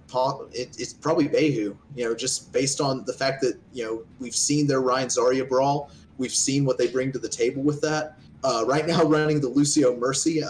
Probably my most dreaded support lineup. I hate seeing that as a tank player, so don't know if that'll change. But that brawl that they're able to present with that May Symmetra, that could be huge. Yeah, and on the Baihu is going to have to watch out for this DPS duo, though. Flossie and Idol have been strong all night long, even when they didn't pull through with the map win. You've still got to respect this DPS duo. And we'll see if they can help their team pull through, as the teams are going to go and clash onto point. We do get the Sim May coming out on this side of Baihu like you're talking about, and they're going to try to get set up here first, but Wall coming up actually divides Nebula from the rest of the team, and it is going to be Prothros finding first pick here on Nepal. And that was the all-important Reinhardt going down. They are going to get the res on the that, but that means there's no healing there for Bird on the Symmetra, and they are still a man down. Slicelot falls, Nebula falls, and the rest going down like dominoes. First control will go to Prothros here on Shrine. Yeah, I really think a big difference here is not having the Lucio on the side of Baihu. You watched as Prothros was able to really just swarm the point. Really, they really seemed to basically nullify Drunken Gizmo's wall early on in the fight. Well, not necessarily. Mimjob did ultimately go down early. Wait, no, I'm getting it backwards. I'm all back. I'm all confuddled now. Don't let the color swaps get you. It happens to the best of us. But despite Nebula going down early, they're fairly even in the old economy. Oh, I said that Mimjob with a big fire strike. Oh, and he gets charged and goes down, holding that Earth Shatter. Now DJ Idol throwing his ultimate into the mix, but the shield right there ready. Flossie with her, gonna follow up and see what he can do, and the Blizzard does finally find success. 3 kills going down with the Blizzard itself. There's something you don't see every day, Zoc. Oh my I don't think I've ever seen that before. But the team of Prothros not out of hot water just yet, but burning Rage down. D-Mac deleted. Now it's just a lone Reinhardt on point, trying to stall up for as much percentage as he can. Here comes that Earth Shatter. That's going to find one. Follows it up with a nice kill onto the other. Charge right out of the Immortality field. Rez does come through onto that Symmetra, and Baihu making their way back onto the objective. Earthshatter comes out the other way. That finds 3. 3 kills immediately light up the feed, and they should get this thing flipped right back over, but Nebula's got to be careful. He's extending into no man's land while the Mei is coming onto the objective. We did get the Ant Matrix coming up, and no value coming through from that ultimate. At the end of the day, this should be Baihu's point, as they do clean up that Mei eventually.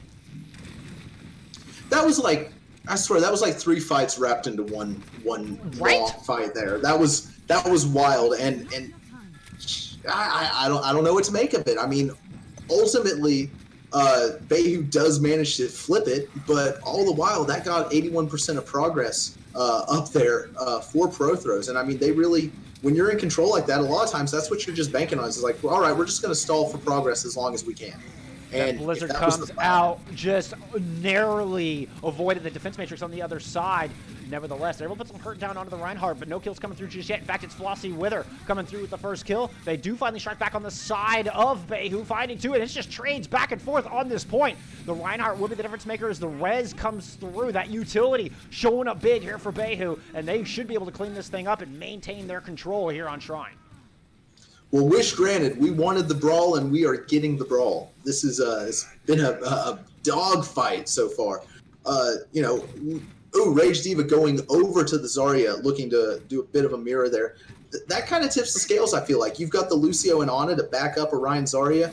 Combine that with the Maykree, and I mean, this could be the recipe for success here. Both DPS holds online for Pro Throws. I expect them to turn the fight here. Yeah, a huge kill onto the Baptiste. They do find that res, but that means both healers are indisposed as the Blizzard comes out on point. But that also means the Immortality field is there, which worried me when I saw that Baptiste go down. And now Drunken Gizmo and Burt striking right back. Reinhardt in a ton of trouble. He cannot survive the onslaught. And with 83% and counting on the board, this needs to be a quick reset for Pro Throws, or they're going to go down 1-0 here on Nepal. This has just been it's been a more patient fight coming out from Baihu here. Once they finally got control of the point, they were not patient in trying to take control. 3 fights wrapped into 1, but it paid off for them. And now the overtime wick burning in their favor. They take out both the speedy characters, the stall characters right out of the gate. They do still have to deal with this DPS. Burt just single-handedly lighting up that feed with a big 4K on the Symmetra, and that is going to close the deal on Shrine, as Baihu 1 round away from completing their reverse sweep in this major upset.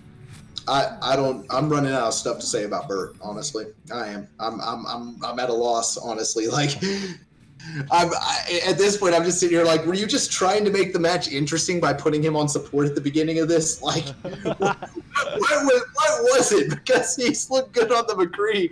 He's looked good on the Ashe. He's looked good on the Symmetra. I mean, really good on the Symmetra. I mean, it was actually insane. But gosh, yeah, I would love to see a tally of how many final blows that Sim picked up. It is not. That was by no means a clean fight for either side, but no, sir. Good Lord, was it fun to watch. All right, now we're going to get some Winston Roadhog coming out on the side of Pro Throws.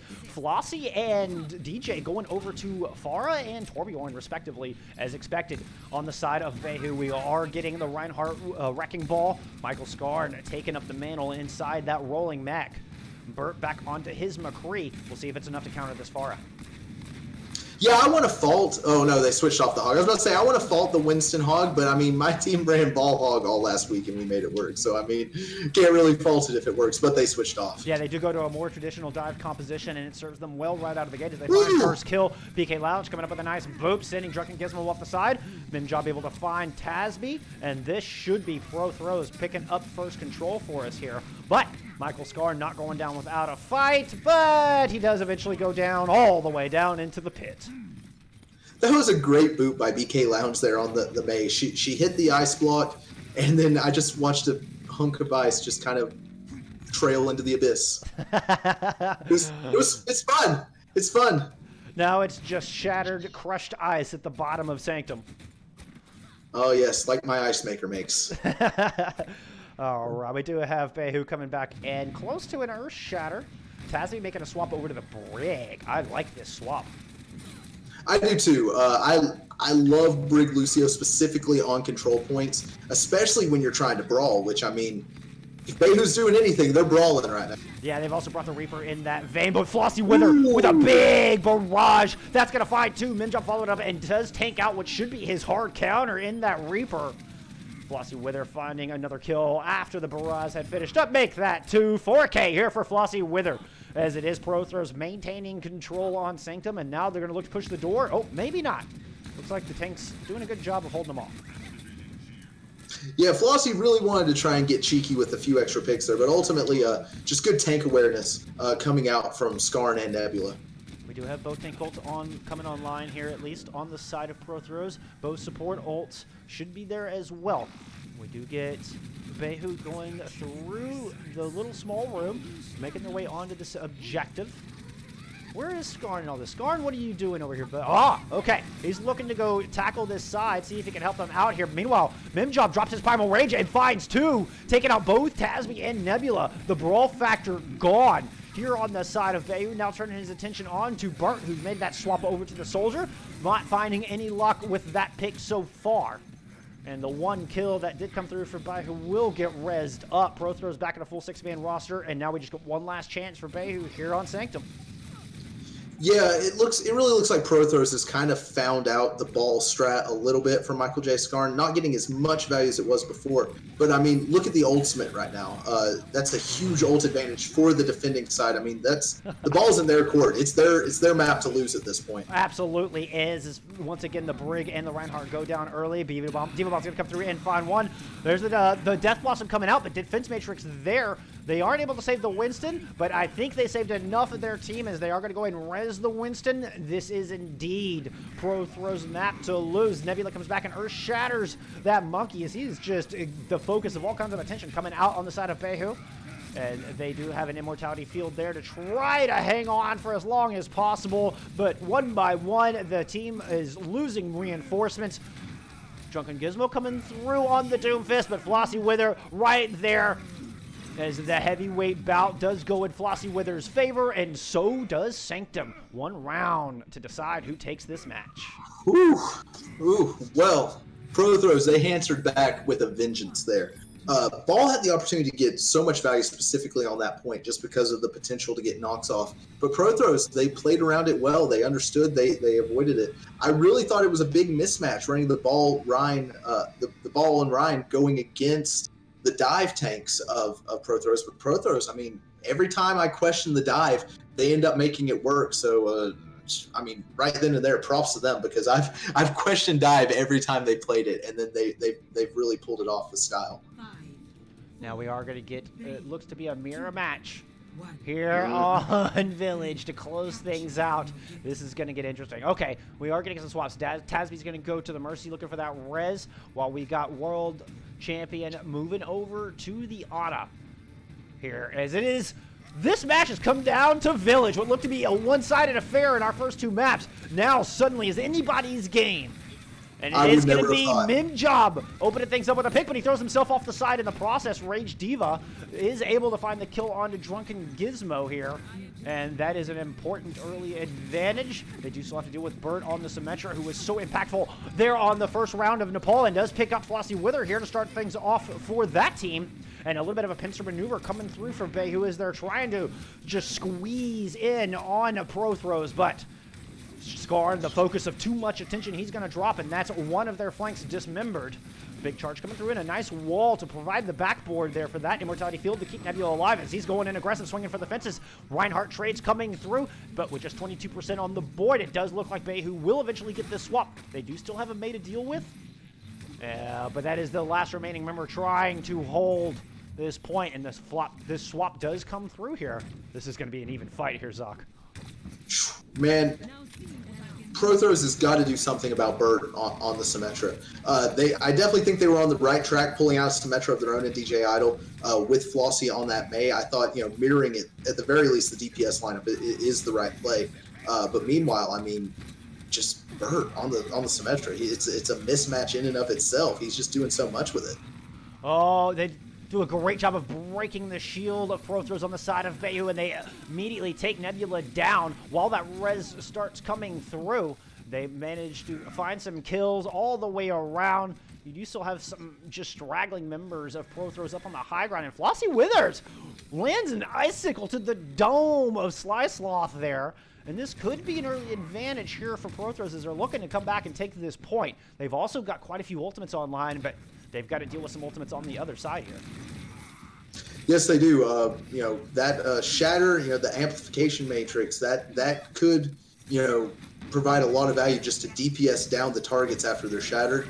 Valkyrie, huge too. I mean, it's interesting. Yeah, we're getting a bunch of those ultimates coming out as we speak. We got Shatter, Blizzard, and Matrix coming out on the side of Pro Throws, but we have, wow.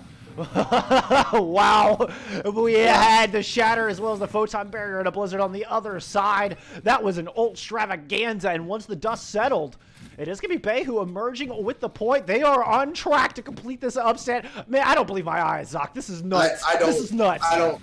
Drunken Gizmo got jealous of me talking about Bird all the time because he just popped off in those last two fights. He used his Maywall to shut down the Sim teleport, split the team, and I mean, he's just popping off now. DJ Idol is going to drop a Photon Barrier of his own onto the objective. Maywall coming up to split Nebula off from the rest of the team. He gets antied. He's got to charge in to try to find something. And Drunken Gizmo is going to actually pick up the first kill, but Nebula does eventually go down, so no main tank there. We did get a Graviton Surge on the point as Nova was by himself. Excuse me, Rage Diva was by himself on that objective and does manage to hold on, somehow survive through all of that. And in the Twilight Hour with Overtime Wicca burn, and Pro Throws will flip this thing right back over. Man, not a moment too soon here in this back and forth brawl on Village. Absolutely, and they've set themselves up really well too. They've still got a couple ults online, a few more on the way. They're winning the ult economy battle at the moment, which that might be the first time on this point at least that's been the case. So definitely things a little bit more in their favor now, allowing DJ Idol to get those turrets set up too. That's going to be huge. Well, your underdogs just one fight win away from closing this thing out, opening up with the Photon Barrier, but they have all of those Sim turrets on point to deal with, just like you're talking about. Now the Reinhardt getting walled off from the rest of the team. They go and drop that wall down. Immortality Field there, but it's not enough to keep Sly-Sloth or Burnt alive. Now it's a one-man advantage here, for the defending team of Pro Throws, and that is going to be a quick reset, wisely so, coming through from Baihu. We're going to have 99-99 on our final point of this map 5 that went to 1-1. It's a done deal at this point. And wow, I can't tell you who's going to win at this point. Ult's looking relatively equal at the moment, possibly still Pro Throws advantage. Earthshatter coming out. Oh, it somehow makes it underneath the shield of Nebula there, and that does fine too. Drunken Gizmo goes down, and it was so close to that Blizzard. That could have been the difference maker. But no, in the end, the hopes and dreams of Baihu on the back and so close to making this upset. They fall just shy. And it is Pro Throws emerging with the win, taking the 3-2 victory, and what a heartbreaker here for Baihu. Oh my gosh. Oh wow, that was something else. That whole match was something else. I mean, all the credit in the world to Baihu. They they got their teeth knocked in early and they bounced back.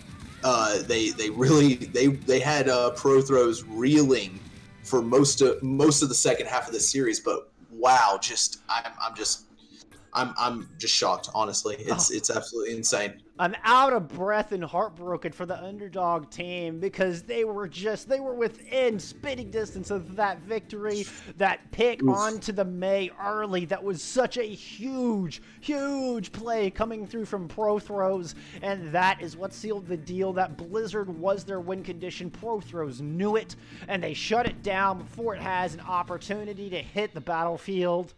Oh my goodness, what an exciting match, Zoc. No, I'm completely drained. I've got nothing left. They have taken it all from me. It was too much, just too much. I mean, Bert, Drunken Gizmo, both sides of the DPS really just putting on shows. Michael J. Scarn, doing great work. Nebula as well. I mean, everybody just this is the type of tier 3 action that I love to get in on, that I love to watch, because I feel like I can learn so much myself from it, and in the meantime get to cast an incrable show. But I mean, something else, man. Oh my god! Wow! I don't even know what else to say, but wow, what a match! Yep, my thoughts exactly. I got nothing. We're going to have to compose ourselves a bit and pick a player of the match here. And personally, I'm leaning towards Flossie Wither. That DPS line, even when the tank line was seeming to fall a little bit short on the side of Prothros, their DPS would stand up and carry the mantle. Flossie Wither, massive impact on whatever hero he chose to bring out a spawn here today. And that's going to be my pick for your player of the match. Yeah, I'm gonna have to just defer to you on that one because you can't ask me to pick between Wither and Idol right now. Enough. Just Dude, I mean it's so true. That's hard. That's a tough call. DJ Idol coming through on the Widowmaker. That Civ coming out. I mean, it was huge. He put up a lot of picks as well. So I mean, maybe it's a joint, just the DPS duo there coming through as one unit. We'll give it to them both because they were both outstanding. I can accept that. I can also give honorable mentions out to I'd probably say Rage Diva and BK Lounge. And honorable mentions to Michael J. Scarn as well. As and then going over to Baihu. Like, look at them. I think they were instrumental in keeping this match as close as it was. Really, just sending it down to the wire. What looked to be, an easy dub on the side of Prothros turns into anything but. And anything but, dude. Dude, my heart is racing. I have all smiles. What a match! What a match!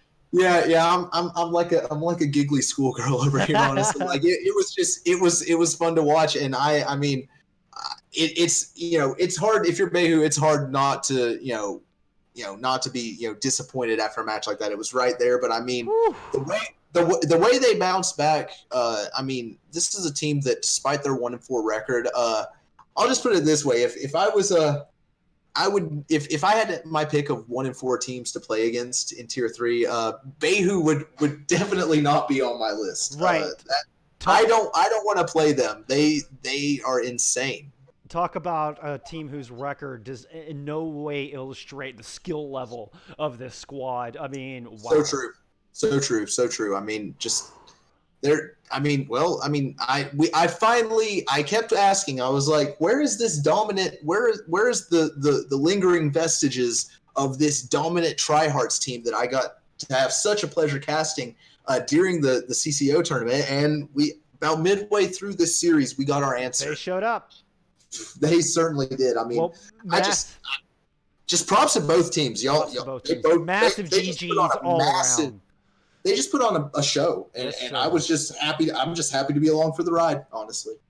Well, that's going to bring this broadcast to an end.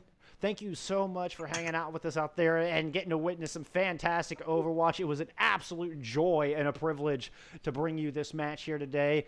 Zach Hamwell, thank you so much for joining me in the booth, man. It's been too long, and it's so fun casting with you. I hope we get to do it again soon.